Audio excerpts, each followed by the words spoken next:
Hello Year 6, welcome to your second RE lesson this half term. We are still doing the unit of why do some people believe in God and some people not.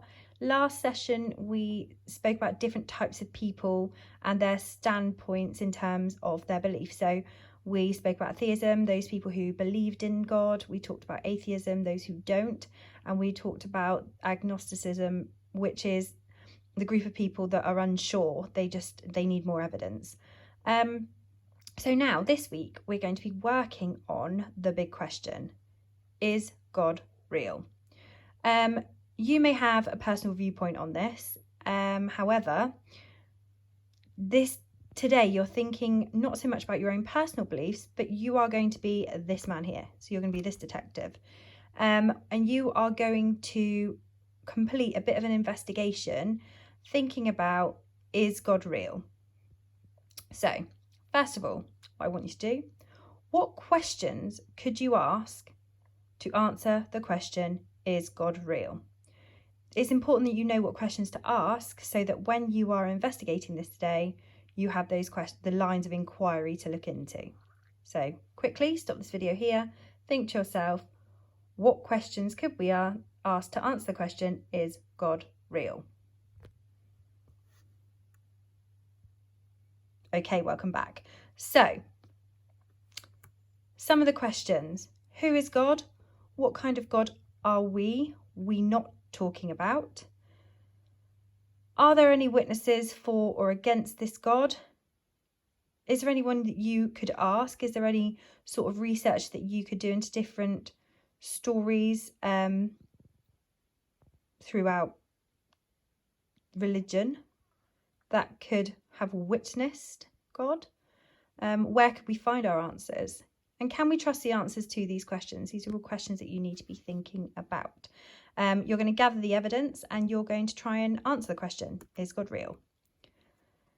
So what you're going to do is you're going to stop the video here. You have got two different links. The links are attached to the assignment. So one is what is Christianity and the other is the Bible and baptism. They're both BBC bite-sized links. What I'd like to do is to stop the video here and I'd like you to go onto those pages to learn a bit more about Christianity and their standpoint on God. So what do Christians believe God is like and what can they use to find this out?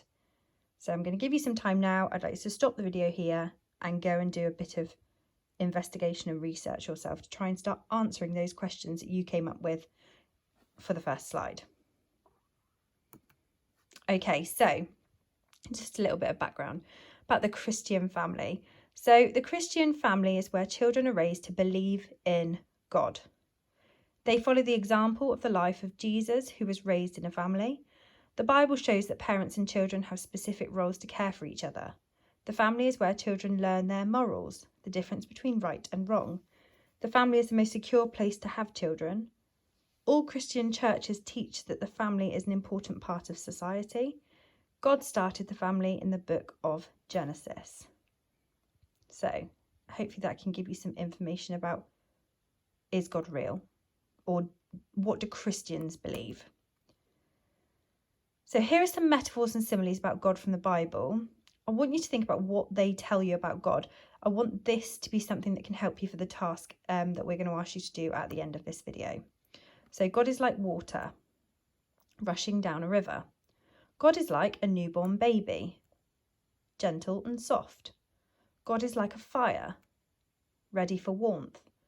God is like a house to keep you safe.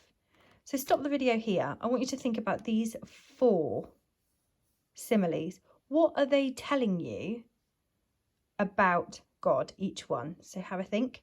That can help you with your task at the end. Okay, moving on. So here we've got some metaphors. Obviously a metaphor and a simile differ because similes use either as or like to draw the comparison, whereas metaphor, as we know from all our literacy that we've been doing, is where you say something is something, okay? So it's a comparison, but you say it is, you don't say it is like or as. So the Lord is my rock, my fortress and my deliverer.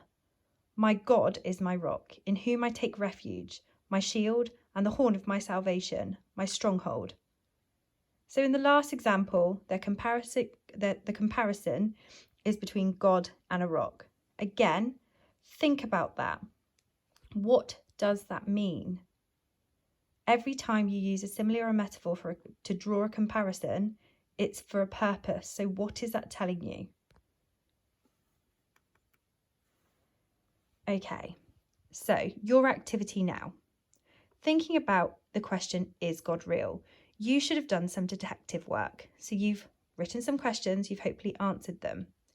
You've watched the two different you've read a bite-sized page and you've watched a bite-sized clip. So hopefully now you've got an idea.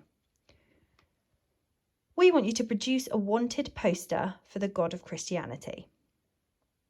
As you are unable to produce a picture of God, because you don't know what he looks like, you must start your wanted poster with a description of what he would be like. Think about the values that are important to Christians. Which values would God demonstrate, and link these to our school values? You can include some Christian and nature symbols to decorate your poster, so you can Google some of those. And always think about the following questions. Where do Christians get their ideas about God from? And give an example of what difference it makes for someone to believe in God.